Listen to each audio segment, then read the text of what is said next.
Welcome to r/Am I the Butthole, where this woman asks her sister to stop fostering dogs so she can babysit her kids instead.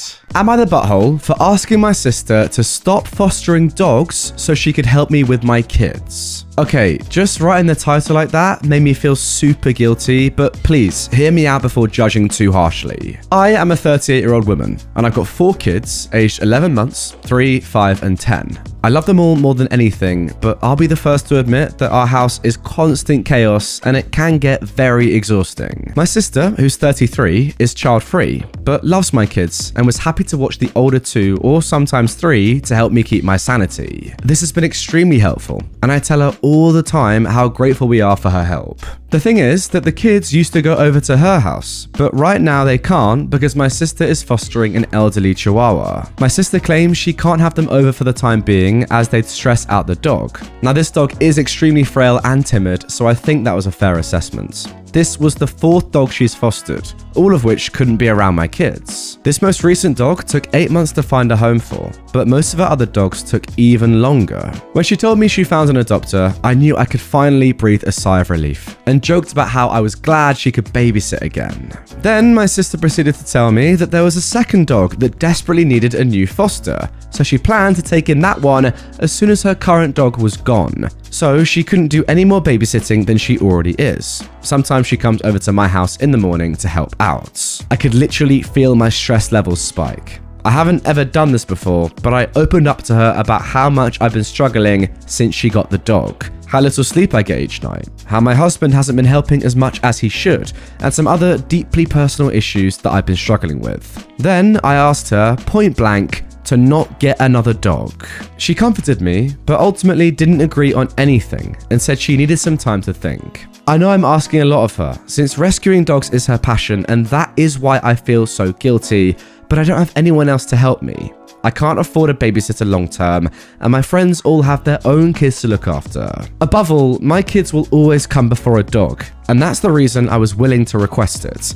I've told a few different people about the situation and got on a wide range of heavily biased opinions, so that's why I've decided to come on Reddit and ask you guys. Was this unreasonable? I would never demand her to do this if she didn't want to, but is it really so wrong to just be honest in my situation and earnestly ask? Wow, starting this video off with a butthole, in my opinion, guys. As always, get in the comments, let me know what you think. But for me, yeah, sorry, OP, you're the butthole. Now look, you say, above all, your kids will always come before a dog. And that's fine in your opinion, but it's not then fair to expect your sister to have the same opinion as you. Like that might be the opposite for her. I mean, clearly she's chosen not to have children in her life, and instead she loves, it's her passion, as you say, to foster dogs and look after them, not to babysit your kids. As much as I'm sure she likes doing it for you, fostering dogs is her real passion. But you're saying that kids come before them. Maybe that's true for you, but not for her. If anything, I want to know where the dad is in all of this, your husband, because he's the one that needs to step up and actually help you out. Look, I get it. Having 4 kids is obviously an insane amount of effort, but you can't just put all of that onto your sister who never made the choice to have those kids. That was you and your husband's choice. But where is he?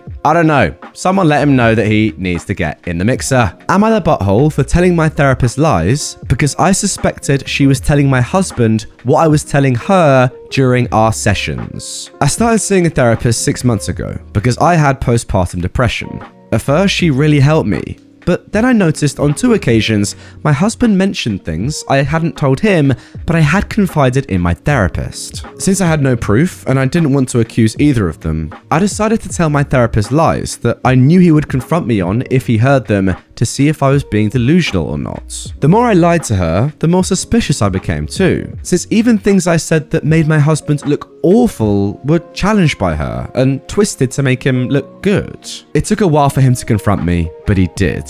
At first, he never believed I was lying during those sessions, but when I finally convinced him I was, he was still furious at me. He said he only wanted to make sure I was okay, and he hadn't been using the therapist to spy on me. So, am I the butthole? Wow, this is so bad from both the therapist, obviously, primarily, but also your husband. Like, therapy has to be the most private thing or it doesn't work. The whole point is that you're talking through issues that you're having with the therapist and really nobody else, I guess. Or at least you have to be confident that what you're saying at that moment in the room only stays in the room. It doesn't work if the therapist is telling other people. That's just ridiculous. Like, if anything, I swear it's actually illegal. I know it's your husband, but it doesn't matter. I'm pretty sure that as a therapist, therapist, legally you're not allowed to tell other people about your therapy sessions. Genuinely. Isn't that like a code of ethics or something for counseling? I don't know. If you know, let me know in the comments, but it seems like it should be illegal to stop this sort of thing happening because it's very, very dangerous. Your husband should know better, but this therapist is, I think, literally breaking the law. Oh, and needless to say, by the way, if it wasn't completely obvious already, OP is definitely not the butthole, and what you're doing is completely justified.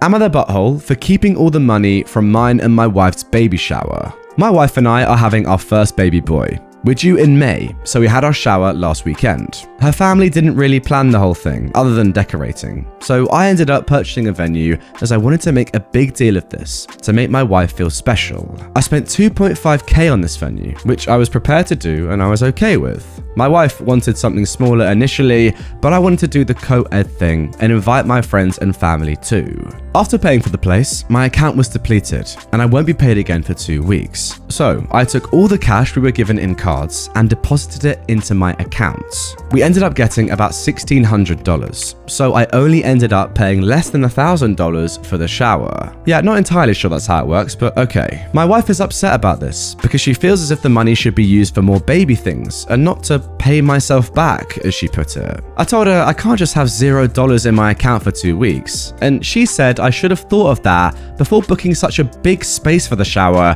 instead of doing something smaller, like she originally wanted. She's also upset because a majority of the money came from her family. I honestly just assumed any money we got was going into paying for the shower, and she assumed it would be for whatever else we didn't get on our registry. I can't help but feel like she's being ungrateful about the situation. But I also possibly should have planned ahead so I wouldn't be left with no money.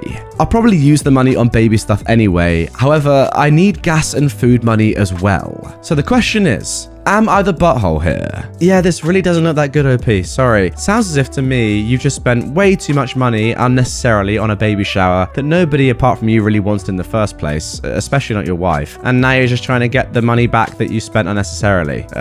It's a bit weird, isn't it? Just to be clear, you did the opposite of what your wife wanted to make her feel special, even though she didn't want that in the first place. And then you're using the money that people were giving, you know, to support the baby and for you to buy the baby things to reimburse yourself so that you can buy food. It is, come on, it's strange, guys. It is. Yeah, let me know if you agree. But for me, definitely the butthole. Am I the butthole for getting mad that my artist hid their initials in my tattoo? I went to a tattoo shop in my area with a photo of the tattoo I wanted. It was one my dad had gotten to honor my past grandfather, whose father also had it. But the point is, it was important to me that the tattoo looked exactly as it did in the photo. I get to the shop, explain everything, pay, get the tattoo, and we're done. I think it looks awesome and everything is great, until a few weeks later, when I show my great-grandmother the tattoo. She's static, grabs my arm to look at it and compliment it, and then asks, "Who's AJ?" I ask her what she means, and she points out on the tattoo where the initials A and J, or maybe T, were hidden. I'm instantly fuming, as I remember my artist name is Alice Trevor. She tries to assure me it's no big deal if I hadn't noticed it till now, but I still reached out to the artist, sort of irritated. They told me the style of art I got is called traditional, and it's pretty trad for all artists who do that style to do it. I demanded a partial refund, and they refused. So I complained to the owner, who made the artist give me a full refund. Now the artist is running a full smear campaign, talking about moving shops and all kinds of rubbish. My sister says I'm a butthole for pushing the issue, but I feel like at the end of the day, I told you exactly what I wanted and you didn't do that. So, am I the butthole? This is truly awful. It's one thing signing your name on some normal artwork, you know, not a tattoo that's on someone's body for life. You know, a painting, for example. If you've done it, sign your name, that's absolutely fine. And that is industry standard. It's not traditional, it's not pretty trad to sign your name on a tattoo, especially when you haven't got permission from the person's body you're tattooing in the first place. That is so poor. That's awful. Like, in my opinion, that is the same as somebody giving you like a stencil ever, a picture, saying tattoo this on me, and then you do something different. Because that's what you've done here. You've said you're going to do one thing and you've done something else different. That's mental. And I'm sorry, you should be not just fully reimbursed, but you could sue. You really could. That's there for life, unless you get it removed. That's literally there for life. Something that you don't want on your body. That's awful. Like, if you think about it, they've branded you with their initials. That is mental. You're definitely not the butthole. They are. get your money, and 10x it. Am I the butthole for asking my fiance to remove her adult actress friend from her wedding party? I'm engaged to my fiance and will be marrying in a few months. Right now, we're both still deciding our wedding parties. So, she is very close friends with an adult actress. She used to work adjacent to that industry and made a lot of connections, and this one stuck. The friend is well known. Like, I'm not going to say either her real name or stage name because she could be found very easily. Her face is also very recognizable to the point where if we go out to eat with her, she will inevitably be asked for an autograph. Now, don't get me wrong, I don't disapprove of her at all. That's her business. She's great, but my family is staunchly religious. So much so that my mum said that if the wedding was not held in a chapel, she would not be attending. I know it's ridiculous, but it's my family. And it's not just her, it's that entire side with the exception of a few cousins and my siblings. So this is a problem because of how recognizable my wife's friend is. I'll fully admit that prior to meeting her, I'd watched a few of her videos just because of how viral they are. I'm sure other guys there will have seen her videos too. And if something gets mentioned or pointed out, it could cause so much drama that I really don't want to deal with on the wedding day. I also don't want attention to be taken off the woman I'm marrying because half the people there have seen one of the bridesmaids banging 6 guys at once. So when my fiance told me, I brought up my concerns and asked that she not make her actress friend a bridesmaid. My fiance was not happy. She told me that she is one of her closest friends and that she's not moving her out of our wedding just to appease my mother. I told her that I want our day to go off without a hitch, and this is just mitigating risk. I also said that I felt that she owed me one because she vetoed a groomsman of mine because he cheated on someone in the bridal party. She felt it was unfair, and now we're at an impasse. She told me that the way I was behaving was gross and that I was being a butthole. So, now here we are. Am I the butthole? Yeah, look, I'll be honest, I do kind of get your concerns, OP. You want everything to run smoothly, and I get that potentially there could be a tiny hiccup with this guest, but ultimately, it's your wife who wants her to be there, right? It's her friend, not yours, and she wants her to be a bridesmaid. I mean, that's above just a normal guest. You kind of got to go with your wife on this one, or your wife-to-be anyway. The point about her owing you one because she vetoed a groomsman of yours doesn't make any sense, because he cheated on someone that is going to the wedding. That's completely different to having a job. And yeah, look, I get it. It's an out there job. Fair enough. There might be some people going that recognize her, but that's still her job at the end of the day. That's different to cheating on someone else that's going there, you know? And also, sorry, I'm just rereading this. Your family is deeply religious, right? You've explained that. Yet you were going to have a cheating groomsman at your wedding. Not sure how that adds up, buddy. Not sure at all. So yeah, just to confirm, in my opinion, you are the butthole. Sorry. Am I the butthole for embarrassing my father-in-law after I repeatedly asked him to explain his joke to me? I am a 27-year-old woman, and I used to be an escort from 18 until 23. Now, I'm not proud of it, but I also don't give an F because I did what I had to do to keep studying and a roof over my head. That's how I met my fiance, who was 37. Though he was never my client. We began to date when I was 25, and 3 or 4 months after that, his brother-in-law exposed me. No idea how he found out, because there's no way my fiance already knew, and thus we had to come clean in front of his whole family. Yes, I did that. Yes, he knows. Yes, he doesn't care. It was 2 years ago at that time. We got over it. After that, there was a span of 3 to 4 months in which my mother-in-law and some of my fiance's aunts and cousins policed their husbands when I was around. It was really weird, to be honest, because the dudes were like 40 to 60, and I wasn't that desperate. So, my fiance shut their BS down hard, and even though his family still gives me the side eye from time to time, we thought it was behind us. He proposed last year, and 5 months ago we found out that I was pregnant. We were really happy about it, and we told his family as soon as we knew. His sisters and young brother were happy for us, but his mum took me aside and begged me to be honest with her and asked if this was really my fiance's child. I was taken aback, but I just rolled my eyes and said yes. She gave me some trashy speech about how I only wanted to make sure, and I'm happy to be a grandmother. Well, last weekend we were at his parents with his family and some of his friends, and we were talking about the name, how he might look, you know, small talk. We'll love him regardless, but there's always some, oh, I hope he gets your nose. I like your eyes, I hope he gets them comments. And my father-in-law said that he and his children have a birthmark in the inner thigh, and that even his grandchildren, one of my sister-in-law's kids, got them. So our baby might too. But then he said, but how can we know who he got it from? It may as well be from me, my boy, or my brothers. And he and his brothers began to laugh. My fiance got mad, and before he could say anything, I said, I don't get it. And my father-in-law said, yeah, because it runs in the family. And I said again, I don't get it. Why would he get it from you? And he began to get nervous and said, because, you know, it's just a joke. And I said, but I don't get it. And you all laughed. So explain. It got to the point that some of his friends said, hey, it's not funny. So he excused himself and left. Later, my fiance's brother-in-law came to me and said that I was wrong for embarrassing him like that in his own house, and that I knew what the joke was about, and because of my past, I shouldn't be surprised. Now they're all demanding that I apologize to my father-in-law. Yeah, you're definitely not the butthole, OP. And you know you're not the butthole. Like, this is actually crazy. Well, this joke is so bad. What I do love, though, is that you've just said, even though of course you get it, I don't get it, explain it to me right now. Like, again and again, just embarrassing him to his face. And there's nothing wrong with that. If you make a joke at somebody's expense, you have to be able to deal with that. I'm sorry.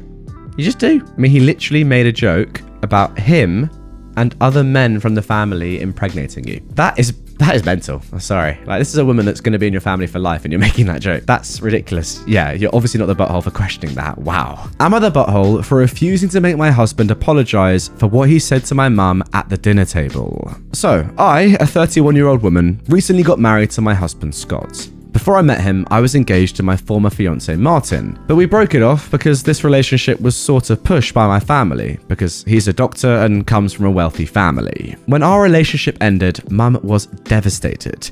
She did her best to bring us back together. For example, she lied to Martin about me being pregnant to save us. That was years ago now, and we're all on good terms, including Martin. Mum, though, still has a bit of tension towards Scott. She treats him well, but constantly makes passive, nagging comments about him. She compares him to Martin all the time, which bothers both of us, but we try and let it slide. Mum kept telling Scott about the diamond ring, new car, and bank accounts Martin got for his fiancée, and kept sending him photos, saying how generous Martin is to his fiancée, then compared him to Scott and what he'd done for me.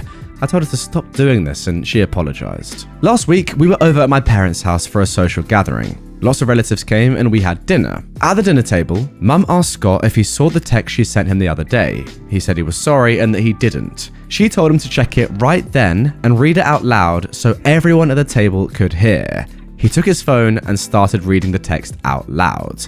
Her text mentioned how Martin got his fiancée a new house and how generous he was, then said that Martin is younger than Scott, yet able to buy a house. Basically shaming Scott for his inability to buy a house. She wrapped up by saying that Martin maybe wasn't so bad for me after all. I was shocked, and Scott was fuming, obviously.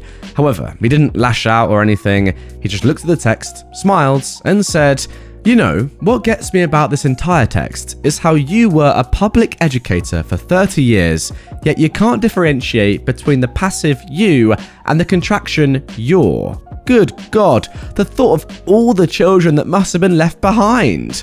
Everyone at the table burst into laughter, and Mum's face went pale. She decided to leave the table, then she and my sister started yelling at me, saying Scott was being awfully rude, and I needed to get him to apologize immediately for embarrassing Mum at the table. I refused, then pointed out how she was being judgmental towards him. She defended herself, saying she was just letting him know and he had no confidence and took it personally. I left, but I kept getting told to talk to him and get him to apologize for what he did. Alright, ending with a bit of a debatable one then. Guys, before I even say anything, before I give my opinion, get down in the comments and let me know, do you think that OP is the butthole or not? And give me some reasoning. That's important. I will say that in this post, in this event on its own, in isolation, no, you're definitely not the butthole. But if you want to take it bigger picture, then maybe you are, because it sounds as if this has been going on for a very, very long time. Your mother is clearly just crazy, as is your sister, but your mother is especially just like mental. Continuing to compare your husband to an ex of yours is actually crazy. Now, what makes me say that perhaps OP actually is the butthole is that it doesn't look like you've stopped this, right? This has been going on for years, I think, and you haven't at one point seemed to have brought it up that you don't want this to carry on. Look, I'm not saying fight your husband's battles, but also it is is your mother. And look, as a guy, you obviously have to be polite to your mother-in-law. So it's kind of up to you a little bit to say, can you stop comparing my husband to my ex? So weird in the first place. I don't really think it should have gotten to this point in the first place, really. This should have stopped so many years ago. So just saying that you refuse to apologize, you could argue, is not going far enough. Look, it's good that you did that. You didn't completely bend over. But I think really you should have gone a lot further than this. Many years ago. Guys, what do you reckon? Let me know in the comments. Anyway, people, that's going to do it for this one. Hope you enjoyed this episode of r/Am I the Butthole. If you did, and you want to watch 2 hours of Am I the Butthole content, boom. Don't say I don't help you out, because it's on the screen right now. Linked in the description. Go down there and click it. Or click this. You know, either one. Subscribe if you're new by hitting this button. Turn notifications on for daily Reddit content. And I will see you all tomorrow with a brand new video.